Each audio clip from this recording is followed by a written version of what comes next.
Bonsoir à tous, merci au rejoindre nous pour cette émission.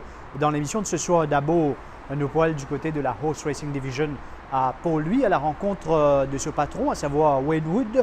Wayne Wood qui cause nous de la saison hippique 2022, qui normalement peut débuter le 9 avril. Mais dis-nous, dans l'interview qui suit, qui si jamais l'appli jouer au trouble fait dans l'entraînement à Ban-Séval, par exemple, si le Séval par ici fait un galop rapide et dépendant de feedback de mon entraîneur, les là capable pour bien repousser début saison pour une semaine, c'est-à-dire commence le 16 avril.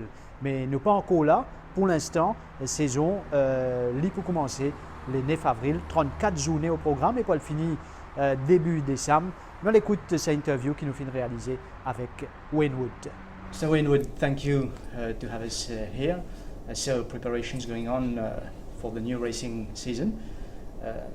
How is it going till now? It's shaping up very well. We've set the race dates. They've been approved by the Commissioner of Police. We have 34 race meetings starting on the 9th of April and they'll conclude on the 4th of December. Possibly we'll have extra race meetings if required. We're restricted to some degree by the lack of horses at the moment. There's a plane load came in on the 5th of February. There's another plane load to come in on the 12th of March.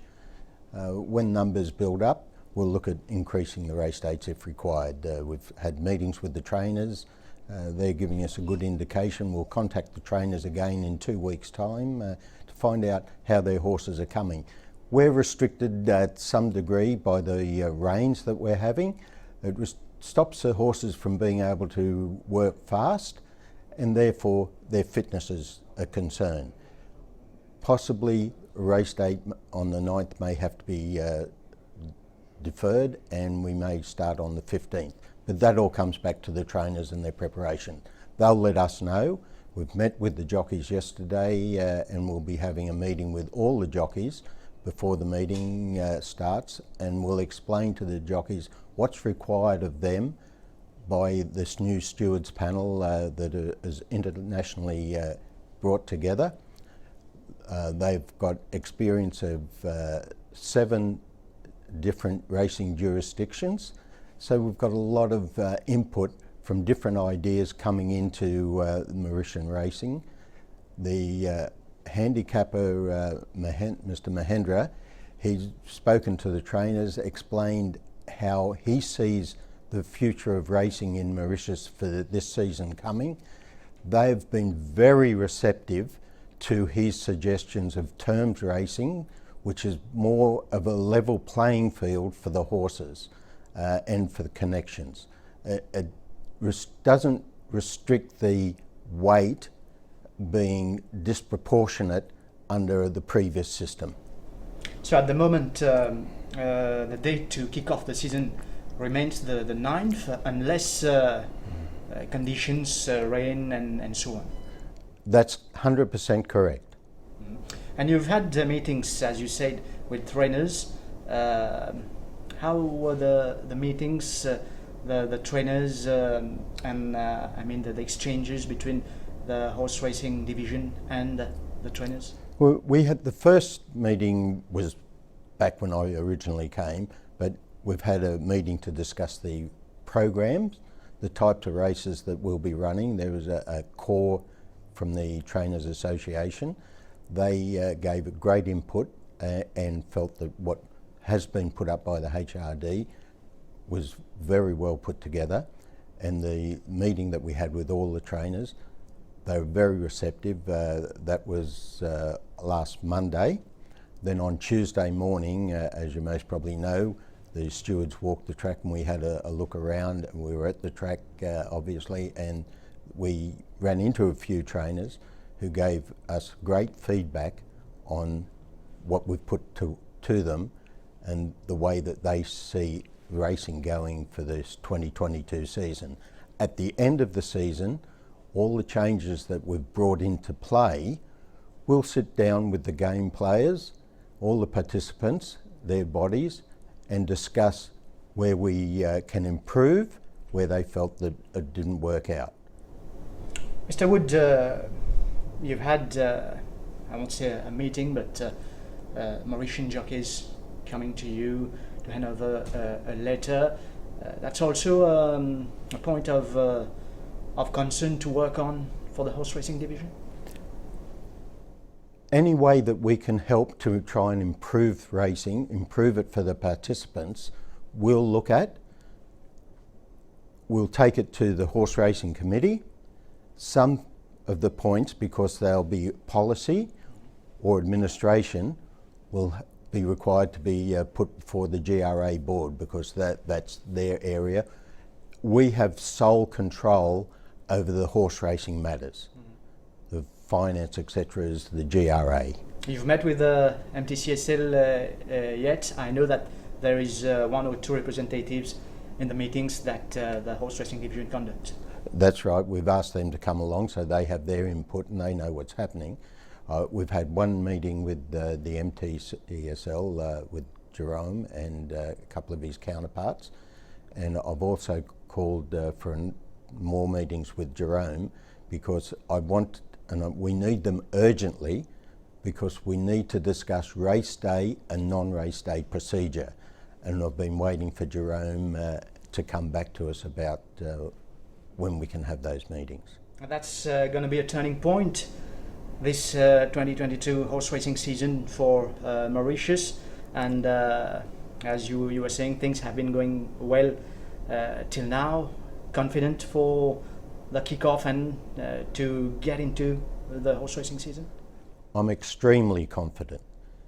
The history of the MTCSL will never change. The history's already there. We're looking to the future, and this, what's been created by the government, has been mooted before, and it is in play in a lot of other countries where the control of racing is governed by an independent body away from the race club. And it's worked highly successfully in Australia and Hong Kong and other places, yeah.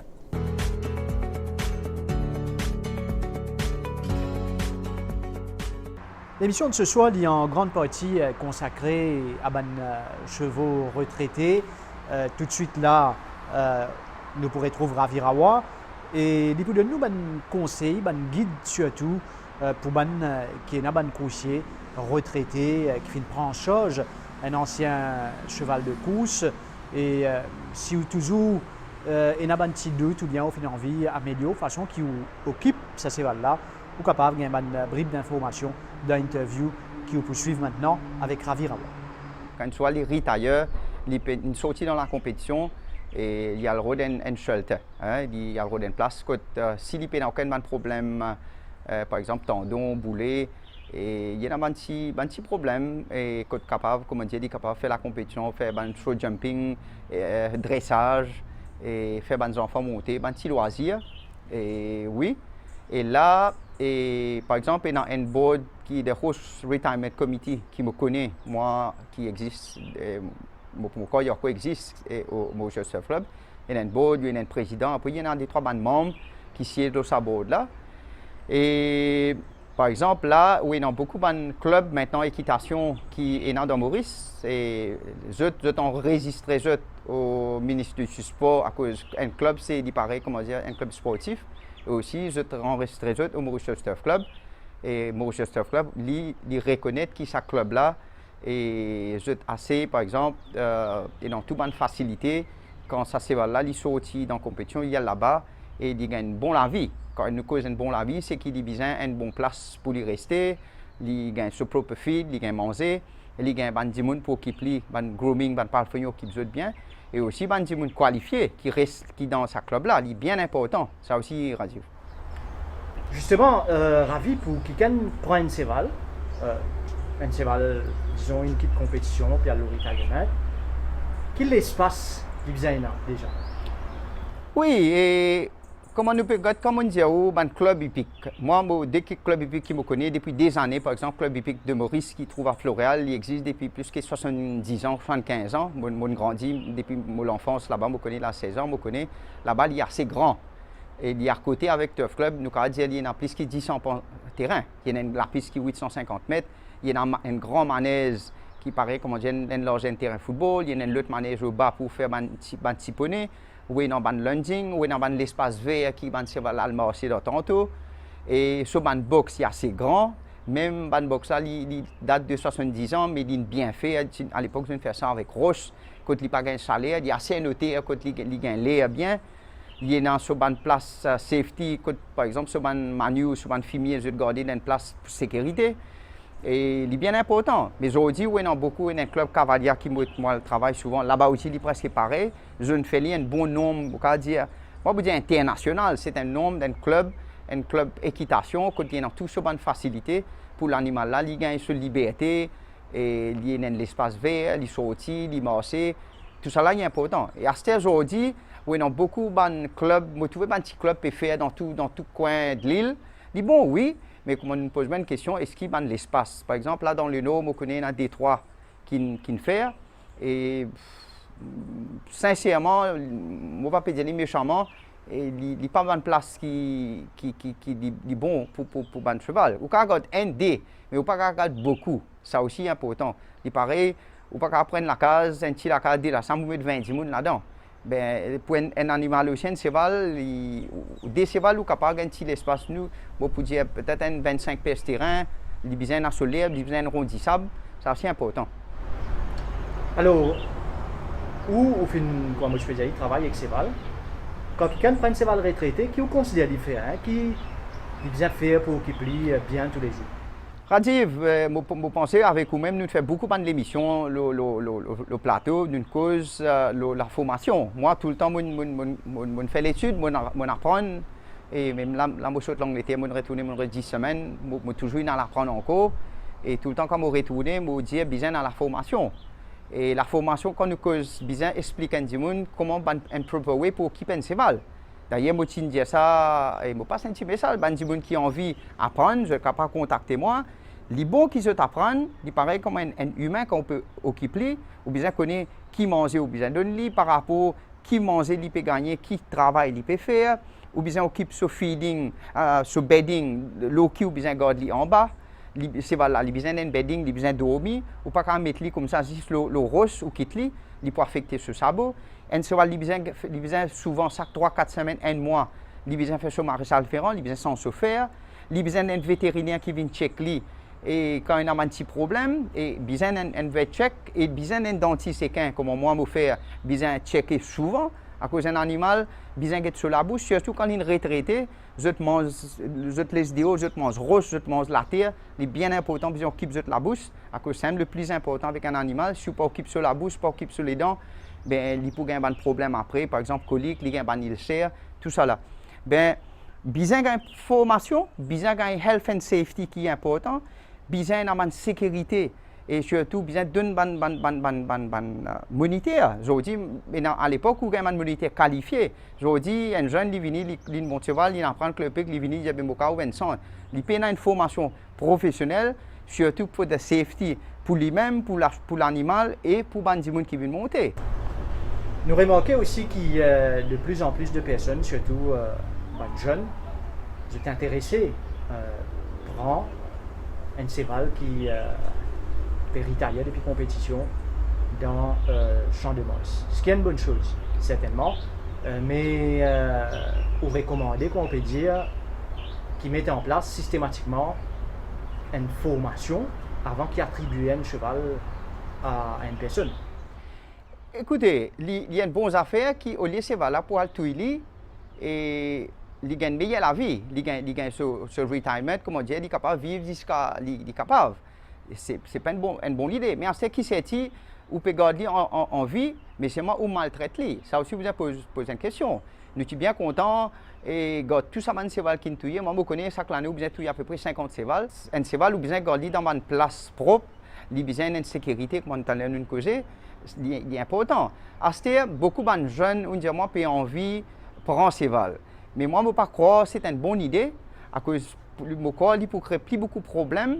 À cause quand on prend un jeune, on prend d'un autre cheval, on a beaucoup les autres petits jeunes et les parents pour dire, ben, on fait mes enfants à le monter. Quand une cause à faire sécurité, là, on peut trouver qui Et l'autre petite affaire encore, je remarqué qui est jeune, je prends lui, je peux faire business avec lui. C'est qui ça, moi, je ne suis pas trop d'accord avec lui. Je t'achète un cheval, je t'occupe lui, après je te fais des enfants monter, je te prends tchao de l'argent. Je connais, il coûte l'argent, mais il ne faudrait pas que 10 pour faire un petit business, je besoin de gagner la monnaie, et après je peux occuper ça cheval là bien. Capable de faire des fun, des racing fun, et des anciens propriétaires, je suis capable de contribuer de l'argent pour ça cheval là quand je suis dans la compétition. Après, quand je suis retirement, capable de servir ça l'argent là, pour aider un petit peu ça cheval là. Donc, c'est une très bonne idée qui le nouveau general manager, M. Pilot, qui est dans cette idée là. Comment dire, Asté maintenant besoin de cause avec l'autorité.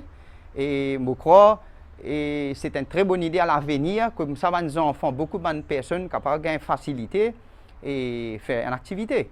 Et il n'est pas pour coûter cher aussi.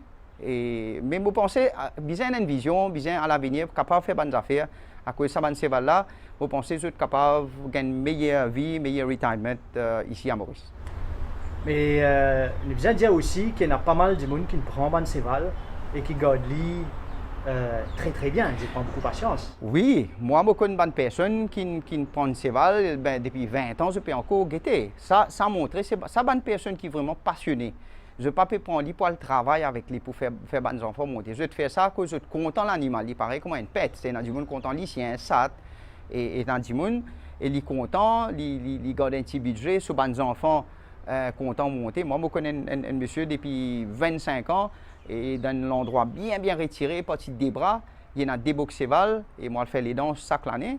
Et il garde ça pour ces bons enfants. Il prend une thérapie. Il y a des enfants malades qui s'attirent de lui et ils sentent beaucoup dans le développement de ces enfants avec l'animal là. Et je dis, ce sont des enfants qui sont grands, mais ils toujours une garde de club. Mais je crois ça oui, et pour une très bonne idée, si une personne qui prend ça, ces cheval là et look after eux bien. Et je crois surtout l'animal, il est comme un humain, il y a une vie aussi. Pour les gens qui ont déjà fini par un cheval retraité, qui peut-être peut écouter en ce moment, qui vous pouvez demander de faire pour prendre soin de ce cheval-là dans une condition idéale tous les jours? C'est-à-dire, combien besoin c'est combien manger besoin donner, qui manger besoin donner? Écoutez, je dis ça au bonheur, qui maintenant, je suis retire, moi dans beaucoup de temps. Si ça va une jeune, bonne personne, souvent, moi dans le nom, moi, les mots donnent un petit conseil. Et moi, dans une vidéo qui me fait, et je suis capable de donner, ou je suis capable peut-être pas free, je suis capable de faire un petit casse. Dans la vidéo, il y a 53 minutes. Là-dedans, il y a une grosse moi dans ce manuel avec cette vidéo. Là-dedans, il y a tout l'idée, une indication, comment occuper un cheval depuis A à Z, depuis ce box, depuis occuper lui-même, baigner, nettoyer, ce feeding, sur l'équipement. Bien mettre l'équipement approprié aussi, très important. Et bien, il y a toujours une protection, ça aussi, là-dedans, il y a. Et moi, là, je suis prêt pour aider cette bonne personne-là. Et surtout, quand moi, je dis, moi, je suis content de l'animal, je suis grateful pour le cheval. Je suis là pour aider toutes les personnes qui ont envie.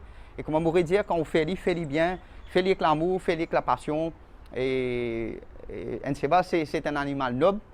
Et il existe depuis beaucoup, 2000 ans. Et je crois que nous sommes capables de garder. C'est un animal qui a une thérapie aussi. Il donne une bonne énergie dans la cour, dans la vie du monde aussi. Souvent, je me pose la question, est-ce qu'il y a un cheval, comment tout autre animal, il reconnaît ce propriétaire ou bien du monde qui prend soin? Et il n'est pas pour reconnaître en termes de vue, il n'est pas pour guetter, à cause pour lui, un cheval est tout sombre, il n'est pas tout pareil, mais un cheval il connaît l'odeur un humain.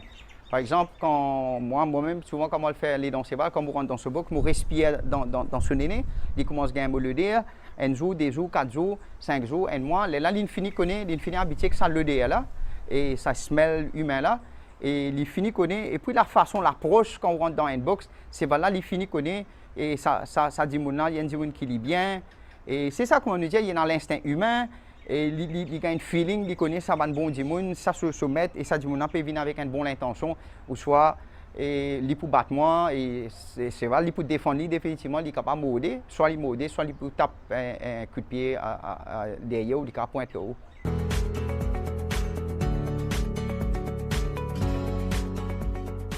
Nous finissons également dans une centre pour les animaux, ils tombent dans les eaux de l'île, les pêcher entre Simekal Stadanjale et que l'autoroute, c'est-à-dire All Life Matters. C'est Madame Moira qui occupe ce centre-là, avec bien sûr tout le employé qui est là-bas, qui est très sympathique et qui guette plusieurs animaux. Il y a cheval, bien sûr, majoritairement. Il y a aussi vaches, cochons, entre autres. C'est une jolie place, un petit paradis, si nous sommes capables d'y aller. Quand nous avons découvert une partie ce soir, parce qu'après, nous prenons aussi une autre émission qui est consacrée à ça l'affaire. The actual NGO All Life Matters Animal Sanctuary was formed in October 2017, but prior to that I had already started with the animals. I've got one horse called September Wind, and September Wind is actually the reason. That's his second name, because years ago I ended up buying a 25% share in this racehorse, and before I knew it, I felt totally in love with September, and he raced for 1 year and then he retired, and then I came to know of many other horses afterwards that all were needing, they'd finished their racing career, and so that's how I started on the horses. In terms of all the dogs and cats, I have previously been very involved with paws, and so for me, sterilization and as a sustainable and humane way of managing the population of dogs and cats. So that was how, once I'd formed the NGO, then I said the next thing is definitely to let All Life Matters have its own veterinary service clinic. So that was formed. And I just, over the years, I just got exposed to different, well, people would phone me and say, Moira, we found a rabbit, or Moira, we've got a goat, or Moira, we've got this, or Moira, there's some monkeys. And so that's how I sort of got this menagerie of animals who just live their lives out here. So it's a love story with the animals, and how many years has it been so in Mauritius up to now? So about 13 years now, and yes, absolutely it is a love story with the animals. It is, well, at the farm here, it is my place of paradise. It's where I can come and just relax, and I just to be around such beauty and with the animals. And I must say I'm very, very fortunate. I've got a wonderful, wonderful team of guys who help me, because I do work full-time during the week, but I've got an amazing team who help me here at the farm, and they look after the animals in exactly the same way that I would. They've got such compassion and love for these animals that I'm very, very, very fortunate to have them working with me. So, what are the animals that you have here on the farm? Well, it keeps changing, but the majority is we've got the horses, we've got the pigs, we've got Daisy the cow, we've got Blue the goat, we've got many monkeys up on the hill in the enclosure there. I've got rabbits, I've got ducks, I've got a rooster, I've got a chicken, I've got a tortoise. Now and again I have little flying foxes that we rehabilitate. But yeah, so there's a lot of animals. It keeps on increasing, and it will keep on increasing, I think. Absolutely. As long as I can keep doing this, and I mean, look, it does cost a lot of money to actually run a place like this. You have to have people to look after it. The animals, this is a 365 days. I mean, there's no such thing as public holidays. There's no such thing as I don't know, cyclones or anything. The animals have to be looked after, and so it is a massive responsibility. But yeah, none of that would ever make me stop doing any of this. And as you said, financially it has implications. How do you manage all this? So first of all, I said I do work Monday to Friday, so that is, I mean, that's really how I started everything. And I do myself contribute about 60% of running the entire sanctuary. But we've got the veterinary clinic that also brings in funds, and then I've got 3 corporate sponsors, and that's Grit, which is the company I work for, another company called Smart Solutions, and then another company called African Risk Transfer, and they give me, or they give the NGO monthly contributions that sort of help towards the running of the sanctuary. Moira, on this question, I mean, horses or any other animal, when you are so close to them, do the animals recognize the scent or the person who's taking care of them? Absolutely. I mean, you can see, and even if you speak to each of the grooms and stuff, they have all got their favorite horse. I mean, they love them all, but they've definitely got their favorites. And the horses know when Titot or when Nitish or whatever are coming towards them, they actually know who is the specific person that's caring for them. I mean, I'm very fortunate that most of the animals just know me. I think they know me because I'm one of those feeders, so I feed everything. So when the rabbits see me, they know they're going to get food. When the monkeys see me, they know that they're going to get food. But absolutely, all these animals know who is looking after them. You have the horses and other animals free here. They walk everywhere and they seem to be very happy. I think this also helps them to be in a good condition. Yes, absolutely. So one of my biggest aims, and especially with the horses, was for these horses to know what it's like to be a horse again. You know, in a herd and just free, not always in a box with their four walls. So here at any one stage I can have like 26 horses all living together, moving around in a herd, doing what they naturally do. And it absolutely helps to just relax them in their minds, and yeah, it's just overall mental wellness for them. You're actually in full capacity here concerning horses, or yes, still places left? No, at the full capacity.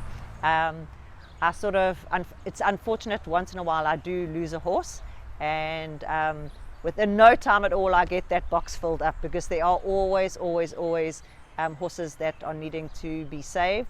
You know, with the races, obviously horses come to the end of their racing career, and so if I do have a space, I will always take on another horse. And I guess you are thrilled with whatever has happened till now here on the farm. Oh yes, absolutely. As I said, I come here Saturdays and Sundays, and whenever I get free time, I'm here. I'm very proud of the farm, and I'm very proud of the people who work here with me at the farm, and just everything that we have achieved. And when I'm talking about the farm, I'm including the veterinary clinic, because together the two go hand in hand. I mean, it's all to do with looking after the animals, and these animals have got a right to be living here too, and to let them live their lives out is something very, very special for me, and to give them as much of their freedom that they can have. Autant donc pour l'émission de ce soir. Nous espérons au fin apprécier. Bonne soirée et à bientôt.